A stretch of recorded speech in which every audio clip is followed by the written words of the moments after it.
entre santé et travail et d'illustrer ce qu'on peut faire pour améliorer constamment la relation au travail, l'ausculter, l'améliorer. Voilà, donc merci à vous d'être avec nous et Anne-Marie prend le relais pour piloter notre réunion.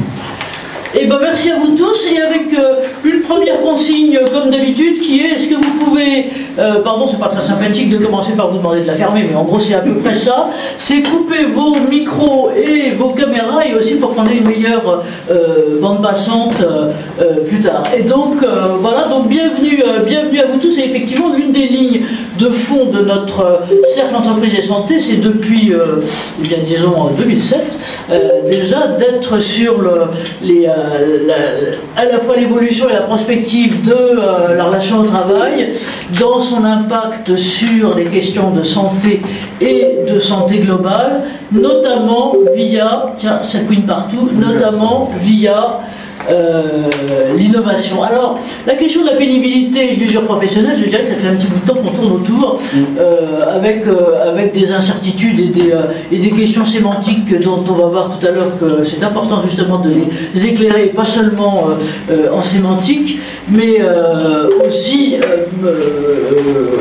il y a sur un plan tout à fait opérationnel pour trouver des pistes et des pistes de solutions, ça fait plein de bruit partout, et trouver des pistes et des pistes de solutions à ces questions-là. D'où certains qui nous connaissent et qui savent qu'on a par exemple tenu 18 sessions, la dernière était la semaine dernière, sur l'intégration des exosquelettes, dit aussi dispositifs d'assistance physique et autres, dont l'objectif et la finalité est finalement de prévenir justement la pénibilité et l'usure professionnelle. Voilà, donc voilà en gros pour ce qui est de notre axe A. Et avant de rentrer sur le vif du sujet, sur le vif des questions, c'est clair qu'on est en ce moment en pleine actualité, j'allais dire non seulement nationale, avec les débats qui surgissent, ressurgissent, exurgence, résurgence, comme on disait, des fleuves et autres, depuis un petit moment, mais avec aussi des négociations.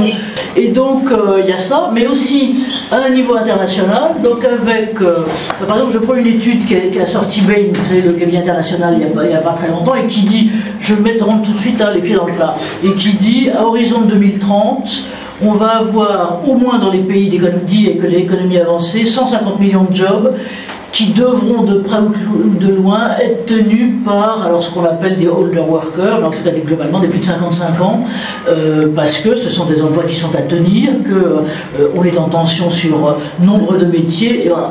Et donc, on regarde ça. Vous avez des études de l'OCDE qui sont tout à fait intéressantes de ce côté-là, et qui notamment comparent et positionnent la France par rapport à ses homologues, encore une fois, de pays dits avancés, je continue sur les enjeux internationaux et sur le fait qu'on va avoir une question en France. Alors, on n'est pas très loin, donc peut-être que je vais me faire taper par mon voisin, mais en gros, on a des pénuries d'emploi et on a, en France en tout cas, par rapport aux autres pays du même type, un taux d'emploi ce qu'il est convenu d'appeler de l'horrible mot des seniors, qui est en gros très inférieur. Et donc ça c'est effectivement l'une des questions. Alors si vous voulez bien, je vous présente la façon dont on va bosser en 3 temps, si vous voulez bien. Le premier qui sera, on les a pas mis complètement en brochette, mais pas loin, les 3 ténors. Et donc vous êtes messieurs les 3 ténors qui allaient à la fois nous éclairer et nous donner le là sur tous ces enjeux actuels, à la fois pour Franck Morel, et merci à Franck d'être là. Il est avocat, cher maître, au sein du cabinet Fluchet-Granger. Nous, on s'est connus dans des vies très antérieures. Je pense que j'étais directeur de cabinet de Xavier Bertrand à l'époque entre la santé et le travail, et ensuite vous avez été conseiller social d'Édouard Philippe, voilà. Et donc sur ces questions de pénibilité et autres, je ne dirais pas que vous avez tiré les ficelles, mais peut-être globalement pas loin. Cyril, merci à Cyril d'être là. Cyril Combe, directeur du BIT de l'OIT en France. Alors là aussi, on s'est connus dans des vies antérieures et avec vos prédécesseurs, et notamment sur toutes ces questions, et ces questions à la fois bien sûr du droit international et des conventions internationales de sauvegarde, voire quel sera leur éclairage là-dessus. Et puis avec Jérôme, qui est mon voisin immédiat, donc Jérôme est à la fois un accenture, non c'est pas comme ça que je t'ai connu, mais pas loin, secrétaire général adjoint de la CFDT 4, très en pointe sur justement les questions d'innovation et donc de responsabilité, j'allais dire, à la fois des employeurs au regard non seulement du dialogue social qui est un moyen, mais finalement surtout des finalités là-dessus. Voilà donc pour nos 3 ténors.